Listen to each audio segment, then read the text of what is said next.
Այս պահին հանրային ծառայությունների կարգավորող հանձնաժողովը քննարկում է հեծին լիցենզիայի զրկելու հարցը։ Որպես հանրային տիրույթում ակտիվ քննարկվող հարց եւ որպես ինձ հաճախ ուղղվող հարց, թե ինչ եմ մտածում այս հարցի կապակցությամբ, ես ուզում եմ անդրադառնալ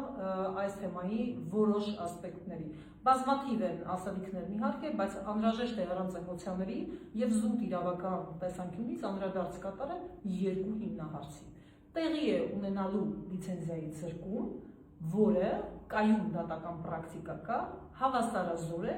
սեփականազրկման։ Այսինքն տեղի է ունենալու սեփականության իրավունքից զրկում։ Սա ամենաբարդ, ամենադժվար ներգործության միջոցն է իրավական տեսանկյունից հիմնավորման ենթակա, որը հիմքում պետք է իսկապես ծանրակշիռ փաստեր դրված լինեն, որովհետև ակնհայտ է, որ թե միջնաժամկետ եւ թե երկարաժամկետ կտրվածքում այն չի կարող բացասական ազդեցություն չունենալ Հայաստանի ներդրումային միջավայրի եւ առհասարակ տարբեր վարկանիշային աղյուսակներում Հայաստանի տեղի ու դերի վրա։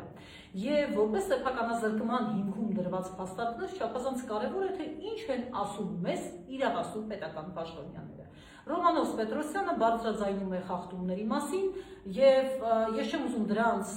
ոճին, բնույթին, բովանդակությանը անգամ անդրադարձ կատարել, որովհետեւ Ռոմանոս Պետրոսյանը գնացել է,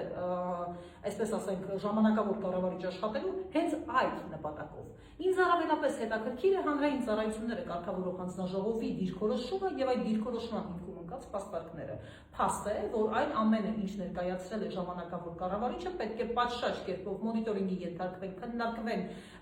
ըստ էության ապացուցողական բազմաթիվ նշանակության փաստեր հավաքագրվեն, որպեսզի կարողանա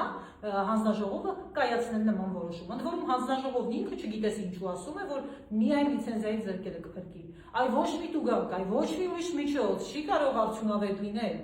Մենք կանդրադառնանք դեռ այս որոշման խտրական կիրառմանը։ Ես ուզում եմ այստեղ կանգ առնել եւ ասել հետեւյալը։ Օրեր առաջ Մեսրոպ Մեսրոպյանը, որը հանձնաժողովի նորընծա նախագահն է, ասել է, որ երբ որ իրեն հարցրել են, բա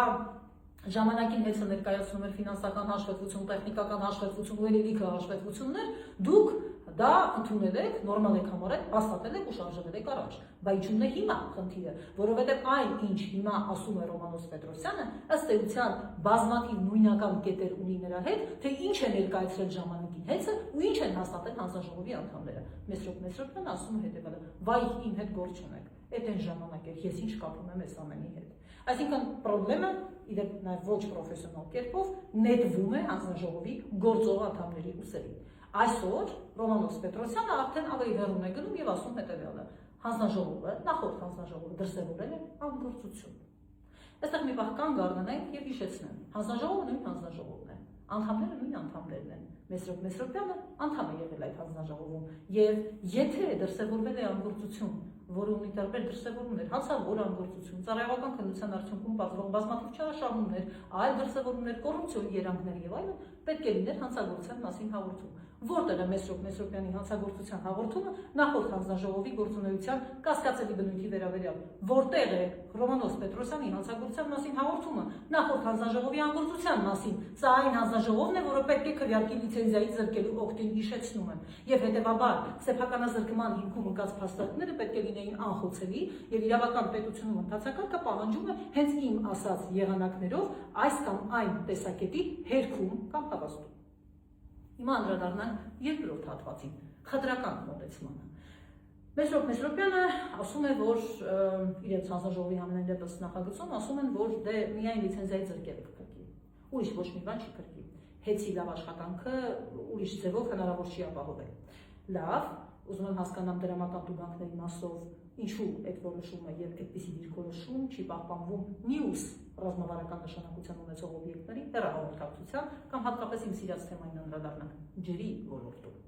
Ինչու պետությունը Մեսրոպ Մեսրոպյանը ու էլի ինչ-որ մարդիկ, չեն ցուցաբերում նույնչափ հետևողականություն, փութաջանություն եւ ջերմեռանդություն, օրինակ Վեոլա ջրընկերության հետ կապված։ Հիշեցնեմ, Վեոլա ջրընկերությունը մերն է, մեր սեփականությունը, որը տված է կառավարման, տրվել էր կառավարման, որպեսզի պատշաճ կառավարեին այդ մարդիկ։ Հիմա վատ են իրականացնում Հայաստանի Հանրապետության ցանկացած ողջամիտ քաղաքացի, ձեզ կասին, որ իրենք վատ են իրականացնում կառավարումը։ Ջրամատակարարման տևողությունը կրճատվել է շատ տեղերում բազմաթիվ ժամերով կրճատվել է եւ դա հաստատել է Մեսրոպ Մեսրոպյանի հանձնաժողովը։ Ինքը տեղի արժի ոչինչ, բայց հանձնաժողովը հաստատել է հենց այդ հանձնաժողովը։ Բայց իրենք տուգանում են ու հերոսական մի դրվագ են դա ներկայացնում։ Հաջորդը Veolia ջուրընկերության հետ որպեսզի պայմանագիրը կարողանա լուծել Հայաստանի կառավարությունը կատարողական ցուցանիշների մասով, կառավարությունը պետք է ունենա տեխնիկական աուդիտորը եզրակացություն հաշվետվություն։ 4 տարի է տեխնիկական աուդիտը չկա։ Veolia ջուրընկերությանը եթե իրեն անհարմար կատարողական ցուցանիշներ կան, կառավարությունն ասում է այ մինչև 2021 թիվ, այս սրանք մի ընկրկեք մեջը։ Եթե հանգարց ՀՑԿ-ն չի համաձայնի հանձնաժողովը, այ ոչինչ տուժանք նշանակի, ես կվճարեմ այդ տուժը Veolia ջուրան վերջ չնեղվես, վարձավճարներն իջեցնում են, ներդրումների ծավալը իջեցնում են, Veolia ջուրընկերության նկատմամբ ցուցաբերվում է այնքան բարյացակամ ու բարեհաճ վերաբերմունք, որքան որևէ Հայաստանի Հանրապետության քաղաքացու կամ կառույցի նկատմամբ չի ցուցաբերվում։ Հարց ինչու։ Եվ այս ինչուն, բացի հռետորական լինելուց, իր հիմքում ունի իրավական դեր, իրավական ասպեկտ ու նշանակություն։ Ինչու է խտրական վերաբերմունք ցուցաբերվում։ Մի դեպքում մասնավոր սեփականատիրոջը սեփականը զրկում են, երկրորդ դեպքում կառավարման հանձնված սուբյեկտից չեն վերցնում տան ուրիշին, որն ավելի լավ կկառավարի։ Պետության մասին չեմ խոսում, որտեղ պետության կառավարման արդյունքում մենք կարող ենք ունենալ, ինչպես օրինակ ատոմակայանը կամ բարձրավոտ էլեկտրական ցանցերը 4-րդ աստիճանի, այսինքն ռիսկայնության խմբում օբյեկտներ։ Սա է ուզում ձեզ ասել, սա է ուզում ներկայացնել եւ ակնհայտ ընդգծել իրավական մոտեցման եւ իրավական հիմնավորումների չափազանց խոցելի կամ առհասարակ լինելը կամ դրանց բացակայությունը։ Եղեք տեղեկացված։